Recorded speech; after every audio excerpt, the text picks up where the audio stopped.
Buenas tardes y bienvenidos a una sesión más de Sitges Cocoon. Para aquellos que no lo sepáis, es una sección que ya comenzó hace muchos años en el Festival de Sitges, pero que estaba muy enfocada en su inicio a la realidad virtual, aunque siempre ha sido concebida como un espacio en el que se conjuga la innovación, nuevas tecnologías, la experimentación de otros lenguajes dentro del audiovisual y, si es posible, junto al cine. Este año hemos tenido paneles magníficos, me hace mucha ilusión el vuestro porque es verdad que hemos coqueteado con la inteligencia artificial, con el blockchain, etcétera, pero los videojuegos, siendo Cataluña una de las cunas y referentes de la producción y la creatividad en este campo, pues hasta ahora no había habido manera, también porque había muchísimos eventos en paralelo que ya trataban este campo y en Sitges tenemos esta tendencia a aglutinar todo aquello que sea fantástico dentro de otras industrias culturales, como hemos hecho con la literatura, incluso con la gastronomía, etcétera. Y considerábamos que era ideal acoger también dentro del programa la propuesta de vuestra mesa. Tenéis delante de vosotros empresas que están trabajando para todo el mundo. Excede todo lo que es la industria de aquí. Es un ejemplo a seguir, no hace falta que os diga estadísticas ni nada porque ya lo sabéis perfectamente, son el motor y el futuro para muchos de los que nos dedicamos al audiovisual y que hay una interacción constante en ambos lados. De hecho, incluso el domingo tenemos una mesa redonda que en su origen también es sobre un diseñador de vestuario y que toca precisamente incluso el diseño de vestuario para videojuegos y cómo dentro del fantástico hay esta especie de corriente o paralelismos en un sentido y en otro. Bueno, yo no me enrollo más, os dejo con Berta Fola, que va a ser la maestra de ceremonias de la sesión, y espero que paséis muy buena tarde. Bienvenidos a Sitges. Gracias. Buenas tardes, es un placer para mí estar aquí con vosotros, compartir con vosotros este panel con todos estos profesionales. Simplemente voy a hacer un poco una introducción también que sé que muchos de vosotros ya conocéis, pero un poco para situar la industria del videojuego, lo que representa la industria del videojuego en Cataluña y en España, ¿no? O sea, el 2019, de los 920 millones de euros facturados en el sector del ocio electrónico, de lo que es el entretenimiento, 476 correspondían a empresas catalanas. Eso quiere decir que tenemos una industria espectacular. Este ha sido un crecimiento del 10% respecto al año anterior, con lo cual va creciendo. Esta expansión se entiende con cuatro pilares fundamentales: la creación de estudios independientes, la implantación en Cataluña de grandes empresas multinacionales como Ubisoft, Gameloft, King, Scopely, y la consolidación de oferta formativa, que esta también es muy importante.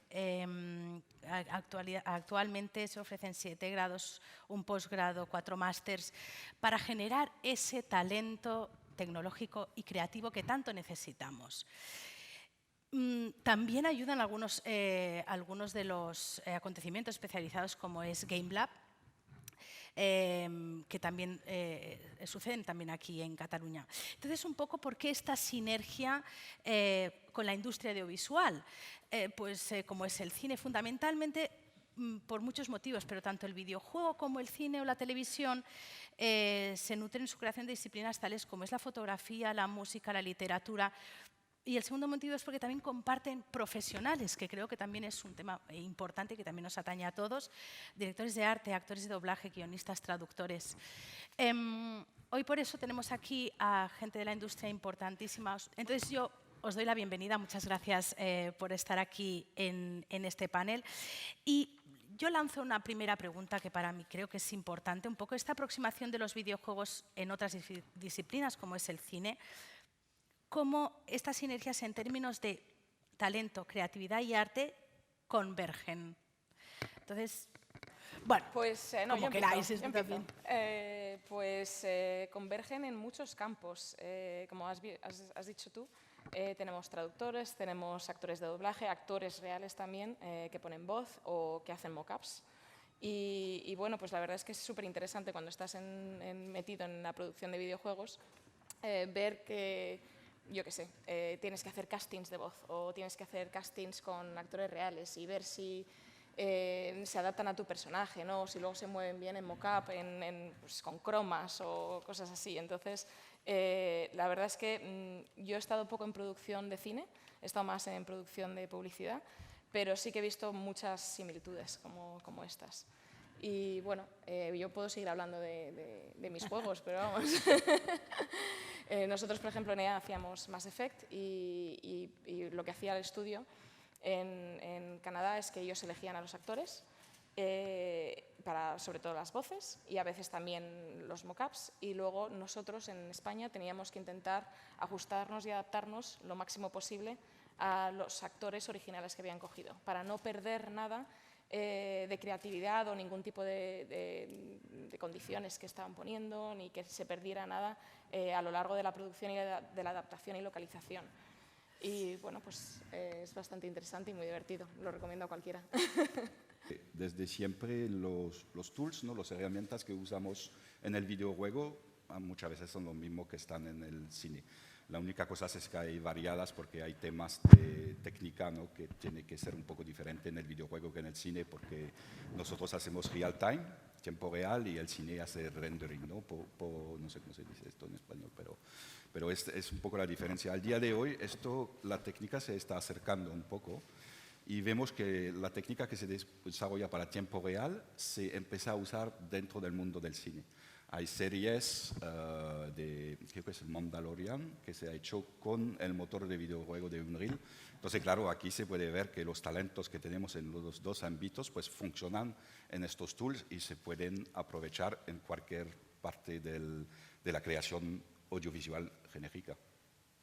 Este buen ejemplo que has puesto tú de Mandalorian de Disney, que ha utilizado Unreal Engine, ¿por qué la tecnología para desarrollar videojuegos empieza a ser utilizada también para grandes estudios de Hollywood? Es que siempre hemos sonado en el mundo del cine tener los rendering en tiempo real, porque nos permitía hacer mucho más cosas, mucho más deprisa, ahorrar tiempo, modificar y hacer más mezcla, ¿no? De mundo virtual y mundo real, y hacer estas películas que son tan espectaculares, ¿no? Bueno, yo creo que las máquinas desde la Silicon Graphics, cuando han salido y que tenían muy poca capacidad, al día de hoy las tarjetas gráficas están llegando a un nivel que permite hacer efectos especiales para cine en tiempo real. Esto va creciendo más y más, entonces las herramientas como Unreal, por ejemplo, pues yo sé que Unreal al día de hoy tienes tanto desarrollado para videojuegos que para el mundo del audiovisual. Están llegando en este mercado para que todo se pueda mezclar.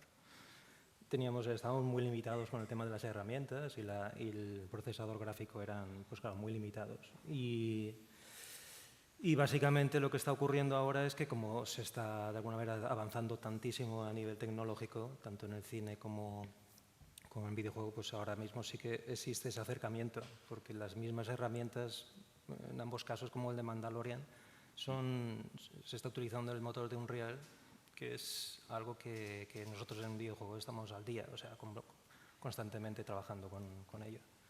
Y eso antes, pues claro, era impensable. O sea, cuando nosotros teníamos que pensar en adaptar un videojuego que de alguna manera se asemejara a una película o con la tecnología que podría, pues claro, era inviable, teníamos que buscar otras fórmulas.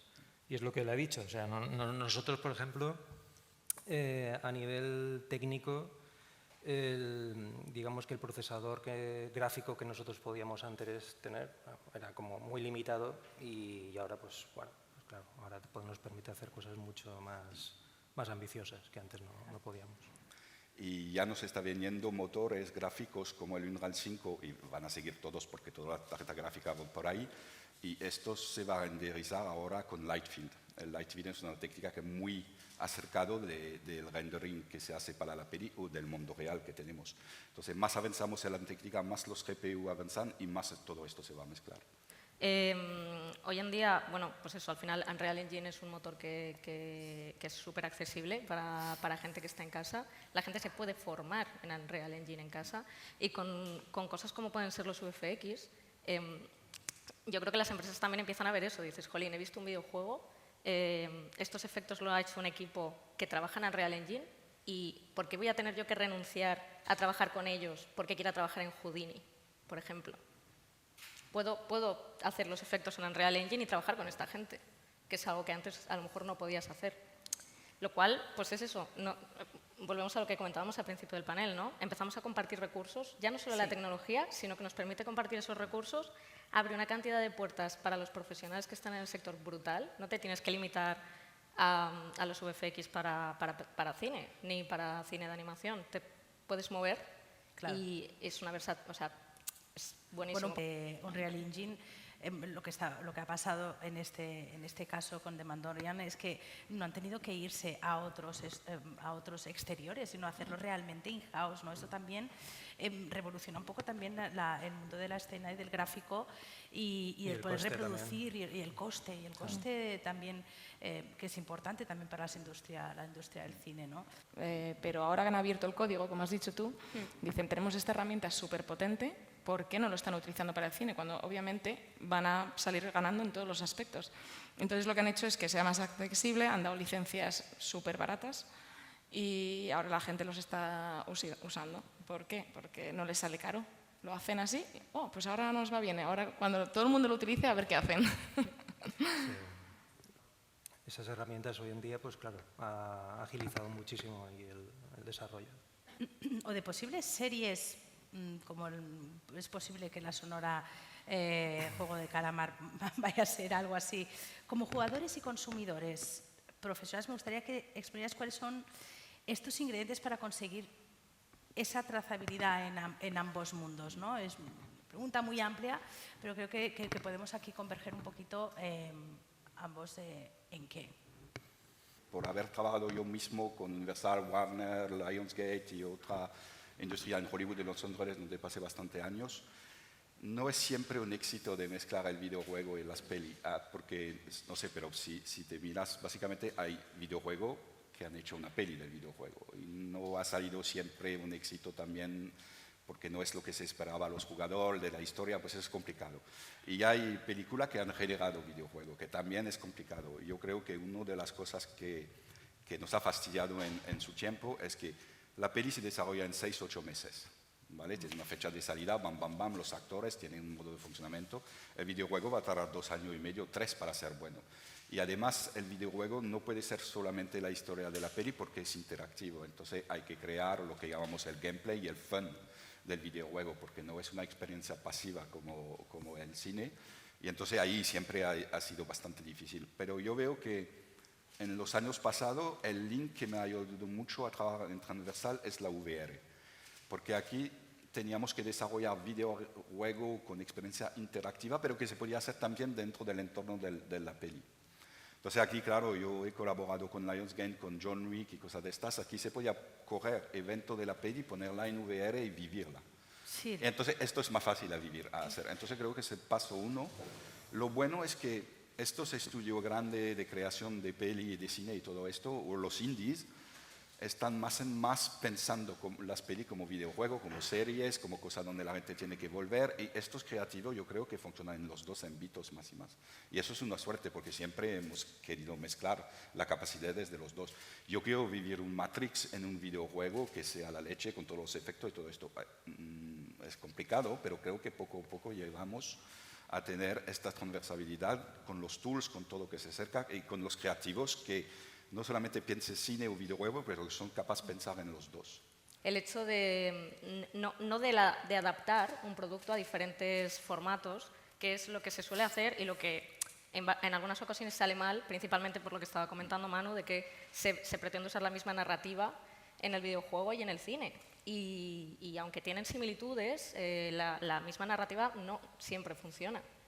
Y es eso, el tema del transmedia permite generar productos distintos sobre una misma temática. O sea, esto trae al usuario, al consumidor, una cantidad de opciones de decidir exactamente qué quiere consumir, cómo lo quiere consumir, si es un fan total, poder consumirlo en diferentes formatos, haciendo que eso le aporte distintas capas de ese universo que tanto le gusta, como, bueno, lo que está pasando con Disney y Marvel, bueno, Disney en general lo está haciendo muy bien, ¿no? Con Marvel, con Star Wars, todo esto de me apetece cómic, tengo cómic y la historia que voy a leer en el cómic no necesariamente va a ser la que voy a tener en el juego y no necesariamente va a ser la que voy a tener en el cine. Eso O sea, eso es brutal y es muy interesante ver cómo poco a poco parece que nos estamos moviendo en esa dirección.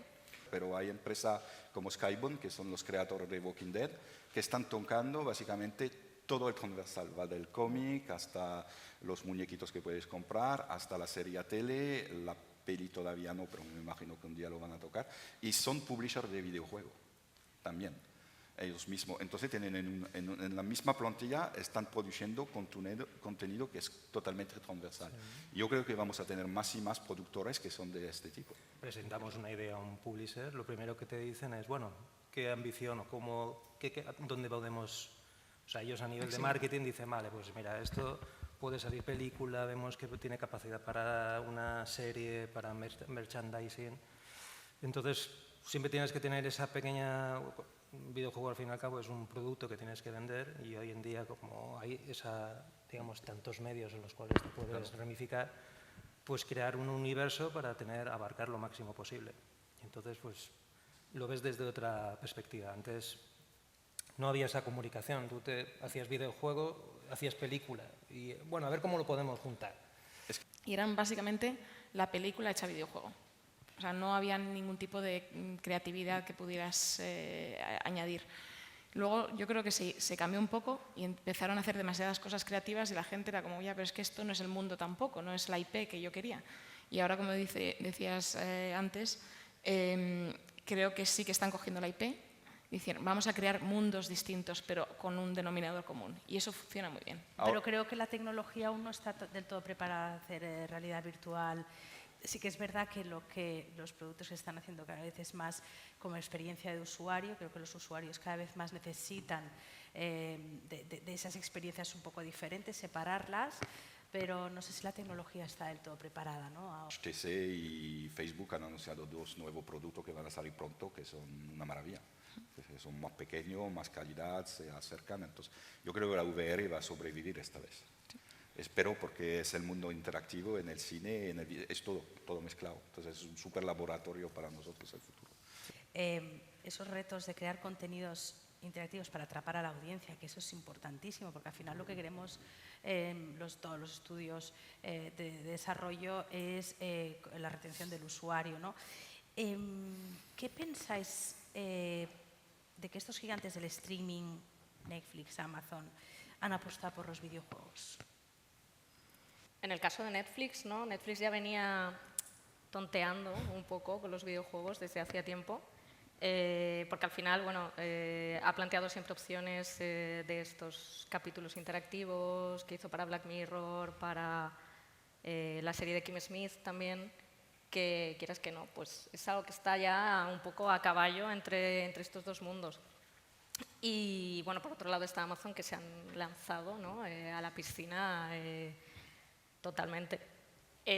Lo que está claro es que es una declaración de intenciones brutal y yo creo que nos puede dar una pista de hacia dónde vamos. O sea, que dos empresas tan grandes como estas hayan decidido apostar por la industria de los videojuegos. Y Microsoft, por su lado, también, por ejemplo, con el Game Pass, está intentando hacer una plataforma muy similar a lo que es Netflix o Amazon.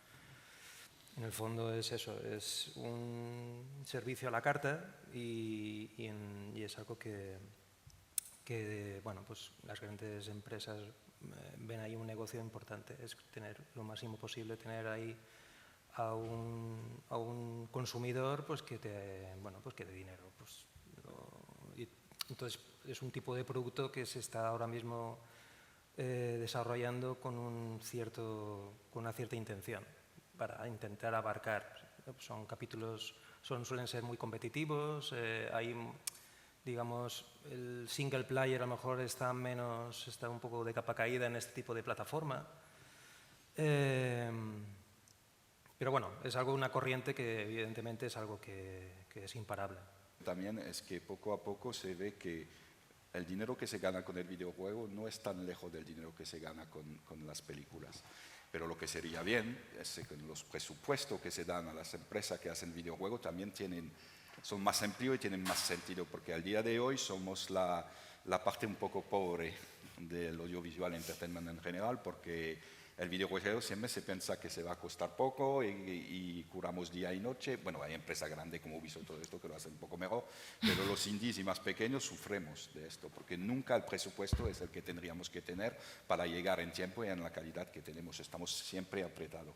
Entonces, si este efecto de más, que el videojuego sea considerado con algo de más, que creo que lo es, porque también es el futuro de las plataformas sociales, tendremos que tener budget que tienen sentido, que no son siempre negociados al mínimo posible.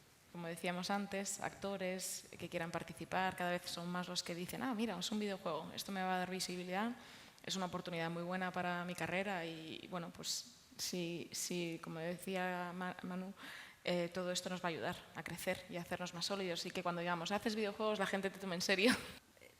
¿Cómo se hace un videojuego para que sea atractivo para también estas nuevas demandas? Es decir, ahora, por ejemplo, consumimos cuando queremos, donde queremos el videojuego y aparte de sobre todo lo que es en mobile, pues es donde tú quieras y cuando tú quieras.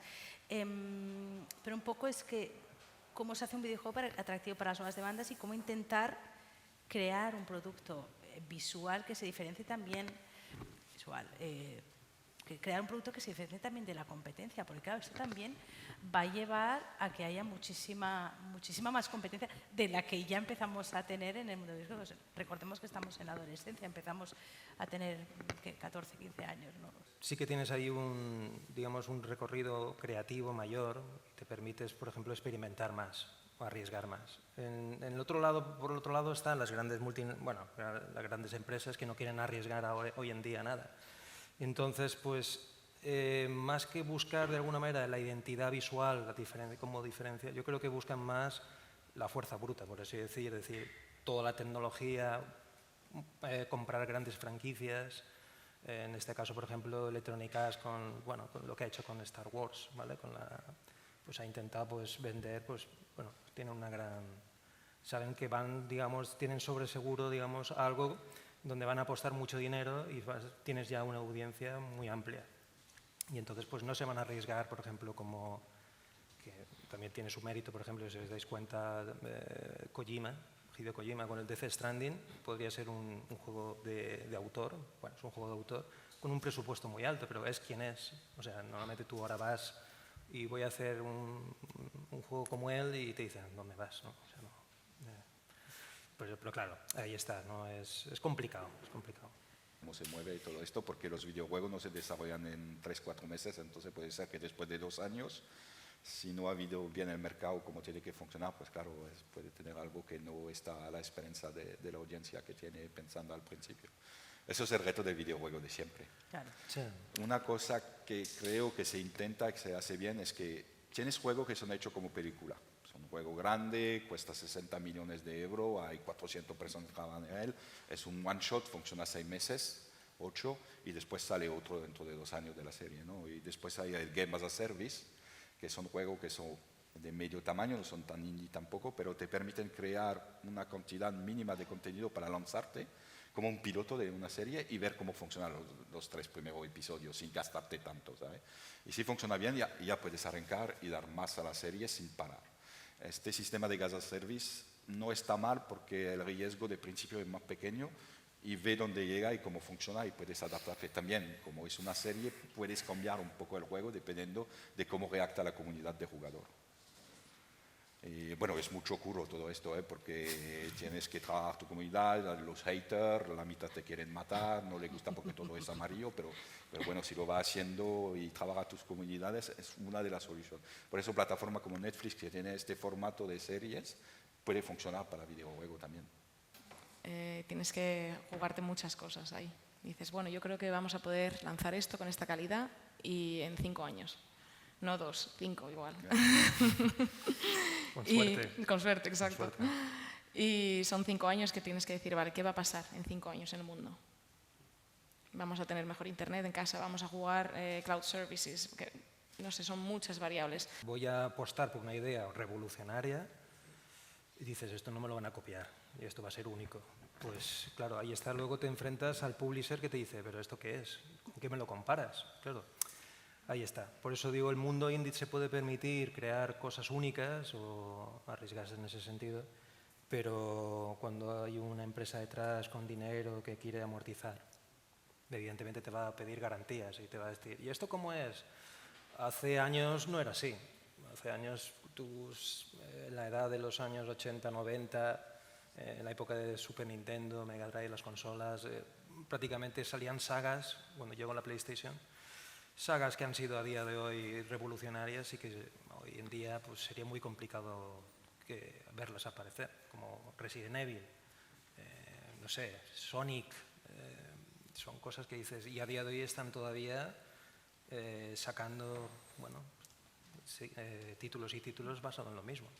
Un poco lo que Claro. os pedía, un poco esa demanda que está habiendo de Sonic está ahora en el Es otro en el tipo de móvil. público Entonces, también, ¿por pero- qué? Pues porque al final la demanda está también Ahora hay cambiando, ¿no? Demandan las redes los sociales, usuarios. Bueno, y y el entonces eso cine. te lleva a otro tipo de juego. Pero bueno, al final es un mercado hay de todo. Hay gente que le gusta la aventura, a otros que les gusta el competitivo. Y entonces, es como en el cine, hay gente que le gustará más de autor, otros que les gustan los blockbusters. Claro. Es un poco... bueno, Y esa situación con el publisher es algo que es eso, o sea, una vez más vemos la relación, ¿no? entre el mundo del videojuego y el mundo del cine. Es que pasa exactamente lo mismo. Justo ayer estaba viendo un documental de Netflix que se llama The Movies That Made Us.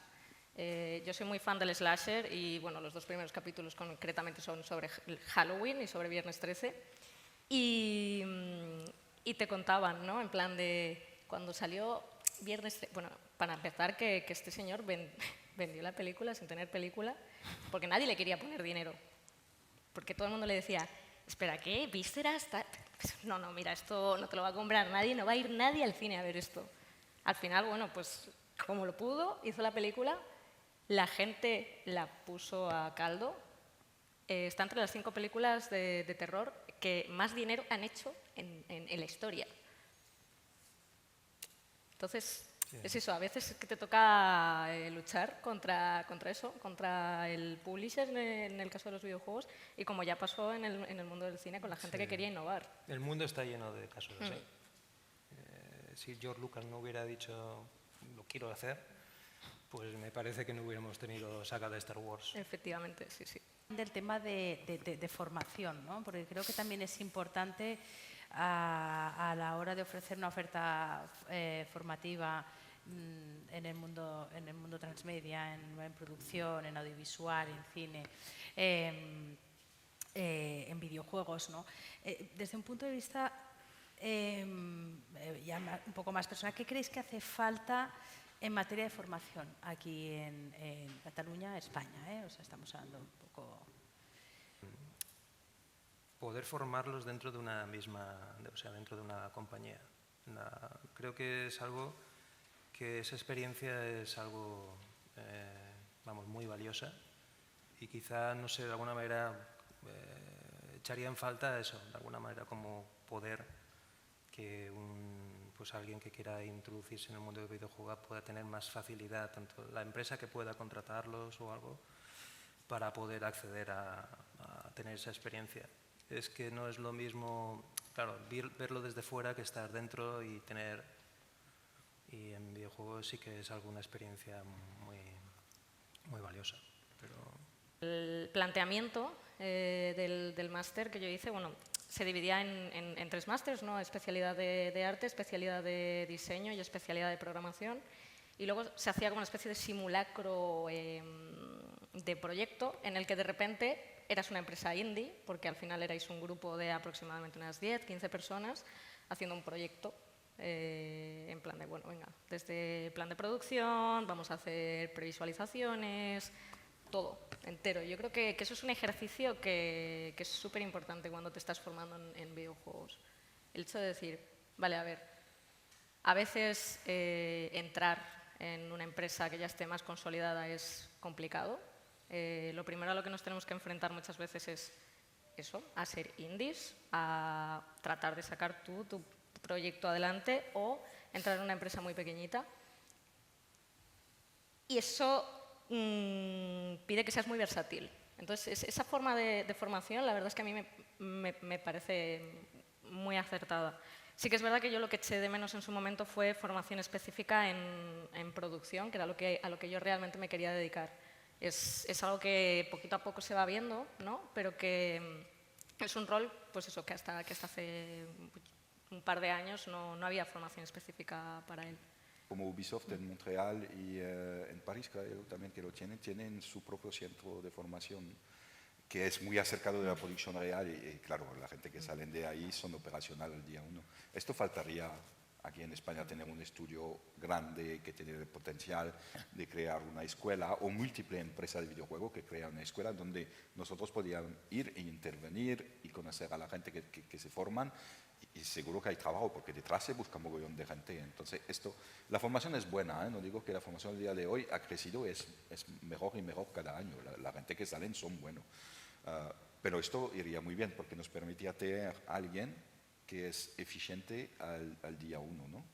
Porque si no, es claro, es la gente que cogemos junior, y a mí me gusta coger mucho junior porque podemos crear un equipo con su propia creatividad y son jóvenes y necesitamos juventud en el videojuego porque los jugadores son más jóvenes, no son como yo, los jugadores no juegan a los juegos que juego yo, entonces yo no tengo que hacer videojuegos. Pero sería ideal tener estas relaciones muy acercadas durante el tiempo de formación para que cuando acaban pueden estar ya integrando en diferentes empresas. Hay un coste para hacer esto, pero yo creo que esto funciona. Funciona en otro país, lo he visto hacer. En Suecia también lo hacen bastante bien con universidad. Y es este lío empresa-universidad un poco que sería bien trabajar un poco más. De mi punto de vista, de lo que he vivido. No digo que la universidad no nos contactan, pero las si formas... nos oyen, es perfecto. Pluridisciplinares, que tengan ese expertise o que también estén a nivel de empresa, un poco lo que decía José Luis, ¿no? Ostras, pues me parece interesante también compartir a nivel de formación, porque he dicho, hay muchos, ahora empiezan a haber másters, empiezan a haber carreras, pero creo que podemos ofrecer más, ¿no? O sea, por ejemplo, en Barcelona, no los voy a nombrar, pero ellos han intentado entrar en empresa grande, pero como fue muy joven y no estaba en buena temporada de hiring o algo así, no ha encontrado. Pues, ¿qué ha hecho? Ha montado su estudio. Y a algunos le ha salido bien y a algunos le ha salido mal, pero se ve que esta gente tenía talento porque hoy tienen empresa en Barcelona con 40 personas y funciona. Y yo conozco 2 o 3 que han funcionado así. Necesitamos más compromiso por parte de la industria, porque al final es verdad que está muy bien lo de formar a gente en la propia empresa, pero también vamos con muchísimos tiempos y entregas que tenemos que hacer y entrenar a la gente nos resta tiempo, que sería lo ideal, pero por ejemplo, cuando vas un poquito ajustado y estás creando un estudio nuevo, no tienes ni siquiera esa capacidad para hacerlo. Por otra parte, cuando delegas la educación en la industria, suele ser privada. Y al final, no sé, la gente tiene que desembolsar bastante dinero para hacerse un máster y bueno, sales colocado porque tienes los contactos de la industria y etcétera, etcétera, pero no, para mí no es lo ideal. Funciona, sí, es la solución que tenemos, sí, pero a mí me gustaría en un futuro que fuera mejor educación pública, más enfocada a lo que realmente se necesita en la industria, porque a veces es un poco genérico. Y luego, claro, tú sabrás más, pero diseño, programación, diseño, ya, pero es que en diseño dime tú que no hay ramas. Y uno puede ser muy buen UX, pero puede ser un nefasto 2D. Entonces, creo que se necesita más diversidad dentro de la educación y tener más oportunidades a nivel público. Y luego siempre se puede reforzar, se pueden hacer... Y más facilidades también para crear empresas. Formas un equipo de una empresa y el equipo lo tienes que cuidar. Claro, es una experiencia muy valiosa.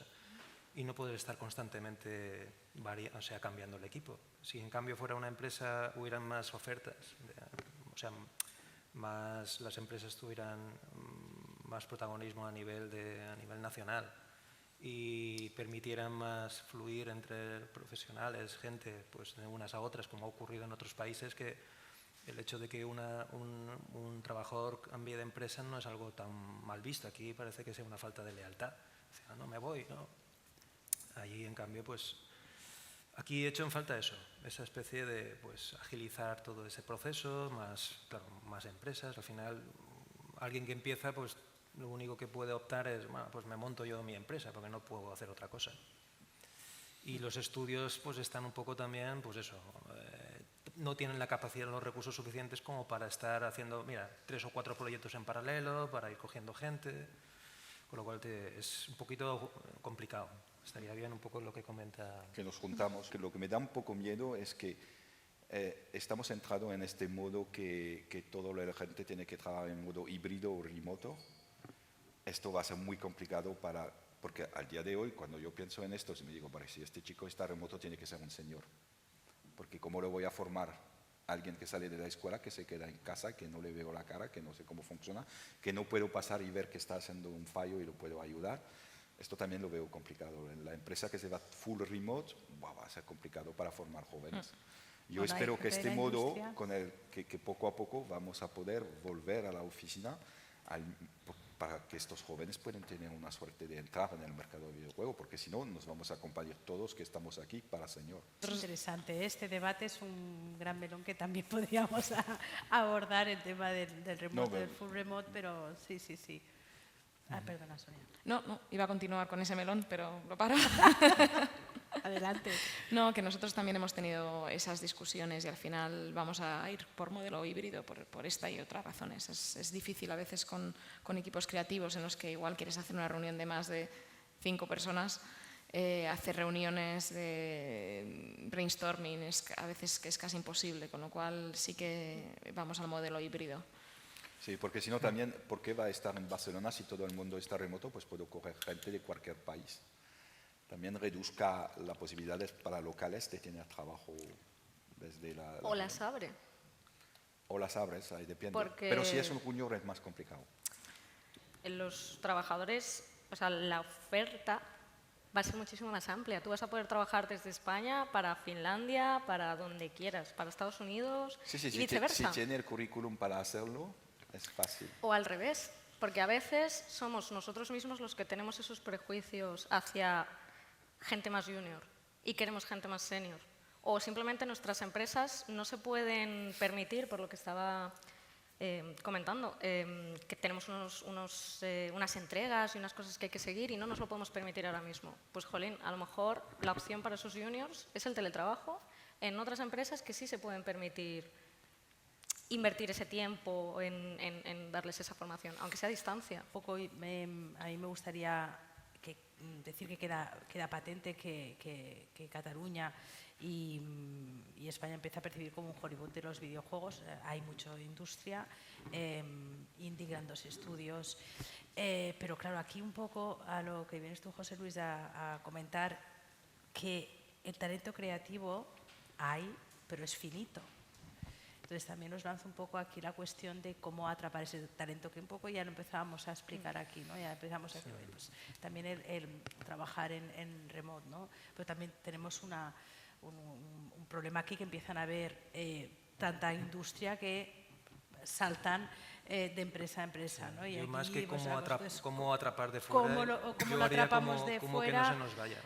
Mejor. ¿Cuál sería un poco? Muchos compañeros míos, yo cuando me planteé también irme, y mucha gente, pues estaría bien eso, ¿cómo hacer para que no se nos vaya? Porque de fuera sí que, bueno, pues aquí se puede coger y evidentemente si tenemos una infraestructura, o sea, hay más presupuesto, empresas se generan más empresas, más ofertas, con proyectos muy atractivos a nivel competitivo para, pues de alguna manera, evidentemente, pues empezaremos a ser un reclamo para la gente de fuera que quiera trabajar en un proyecto internacional, interesante. Como decías tú. O sea, yo creo que ahora las empresas, en la mía somos 50% extranjeros, 50 nacionales, y he visto que en muchas pasa lo mismo. Y yo creo que España tiene una ventaja muy grande respecto al resto de Europa, y es el sol y el buen tiempo y la calidad de vida que no tienes en otros países de Europa.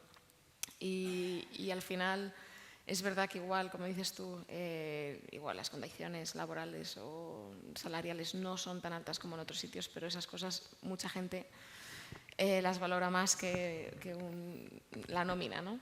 Y cada vez viene más gente de fuera a España, especialmente ahora con COVID. Ahora hay un boom de gente que viene a España y trabaja para empresas españolas porque han estado encerrados atardeciendo a las 2 de la noche o de la tarde y han dicho, yo me voy. Para estar encerrado en casa me voy allí, que hace sol al menos.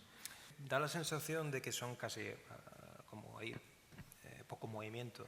A mí me da la sensación que tenemos muchas empresas. Es casi son cosas ya personales. Mira, porque a mí me gusta el tiempo, pero no a nivel como una estructura, una gran empresa. Por ejemplo, ahora con el juego del calamar, que ha sido un éxito posiblemente, pero oye, pues me gusta. Viene alguien de fuera, pues me gustaría estar en esa serie o participar de alguna manera, pues es un reclamo. Pues nos faltan éxitos, juegos que de alguna manera, y para hacer eso hace falta una inversión y presupuestos. Y hay mucho talento en español de creatividad de todos y hay compañía muy buena, pero no tienen el presupuesto que tienen la empresa que vienen de afuera. Estas empresas que están afuera vienen a correr el buen tiempo y los talentos atractivos aquí, pero las creatividades españolas que están aquí tendría que tener el presupuesto de la misma calidad de los demás para ser competitivos ahí. Ser competitivo en salarios y todo, porque esta empresa también suben en los salarios que hay y para nosotros, pequeña empresa, indies y todo esto, es más complicado quedar con los talentos que queremos, porque claro, no podemos luchar con los presupuestos de empresa internacional tan grande. Claro. Es súper complicado. Pero creo que claro. Idea brillante hay muchas en España, claro. Y algunos han salido súper bien. Exacto. Sí, pero España es un país de videojuego y está reconocido así desde afuera. Yo he vivido en muchos países. Se está viendo en esto no hay cuestión, y Barcelona aún más. Aún más, correcto. Es un poco nos empiezan a percibir, pero sí que es verdad que este talento, pues es difícil también de captar, ¿no? Sé que vienen aquí por el clima, ¿no? El sol y tal, pero empieza a haber bastante competitividad entre las empresas, ¿no? Y hay un tema de retención. Y ahí la diferencia es el salario. Pero es que por no tener, no tenemos ni convenio colectivo. Es específico de videojuegos. No sé cómo es el cine, yo creo que deben tener un convenio colectivo de cine, asumo, no lo sé. Pero en videojuegos cogemos uno de aquí, otro de aquí, ni siquiera, cuando hablas de sueldos, es que ni siquiera entre las empresas tienen el mismo convenio colectivo, con lo cual cada uno hace lo que le da la gana. No es el salario que viene, todo tiene que ser igual. Yo creo que es la verdad, es que no hay una inversión de España en realidad en el videojuego con actores locales. Sí. Falta esto. ¿Qué inversores hay en España que invierten en el videojuego? ¿Cuánto hay? Muy poco, y lo que lo han hecho no lo ha hecho bien. Falta esa visión un poco de proyección. Es lo que falta, al día porque el ecosistema de videojuego existe. Los talentos están, no hay cuestión sobre esto, están todos aquí. Lo que faltaría es que también hay inversiones locales fuertes en España para este entorno de videojuego, porque se lo merece. Estamos ahí en esa adolescencia de los videojuegos. No sé, aquí podríamos estar hablando rato y largo, entendido, ¿no? Sobre el mundo también y cómo converge también con el cine, con la producción audiovisual, porque también se comparte talento. No sé también si el público quiere hacer alguna pregunta, pues aquí estamos dispuestos también a atenderos. No sé si hay alguien que hace una pregunta, por ahí hay un micro. Entre cine y videojuegos sí me ha venido a la cabeza directamente la novela de Ready Player One, donde en un futuro pretende que hay videojuegos en los que puedes meterte en la película, interpretar a los personajes, que te den puntos por decir los diálogos con la misma entonación. ¿Lo veis posible algún día? ¿Qué os parece? Muchas gracias. Yo creo que sí, no sé. Todo esto va tan rápido y hay tantas posibilidades que la realidad virtual hoy en día, bueno, pues es algo que no veo muy lejos, el poder estar en casa, ponerte el casco y ver una película y estar tú ahí, y más con la tecnología de hoy en día. Ahora ya se usa, de hecho. Para temas militares ya lo están haciendo, con lo cual no creo que... Simplemente hay que hacerlo accesible al público y abaratar costes y que podamos tener una casa grande donde ponerlo. Lo único que da miedo es el que te pongan un chip. Sí, eso no. Eso sí que va a dar miedo. Eso sí. Bueno, y hoy en día ya hay gente, ¿no? En el Devil's Scroll en la versión VR, gente que, o sea, conocidos míos que se han puesto las gafas a las 7 de la tarde durante la pandemia, en plan de, bueno, no puedo salir a tomarme algo con mis colegas, me lo tomo en la taberna de este videojuego, se quitan las gafas y son las 6 de la mañana, ¿sabes? Y estas cosas pasan. Yo también veo lo que es la realidad aumentada en algún momento. Yo, por ejemplo, tengo un problema con las gafas, yo me mareo, yo me las pongo y no aguanto. El futuro es XR, es la mezcla de los dos. Exacto, Pero vamos. Hay también se está experimentando mucho con la realidad aumentada, poder escanear las habitaciones del entorno y crear. Habrá más de un infarto por ahí.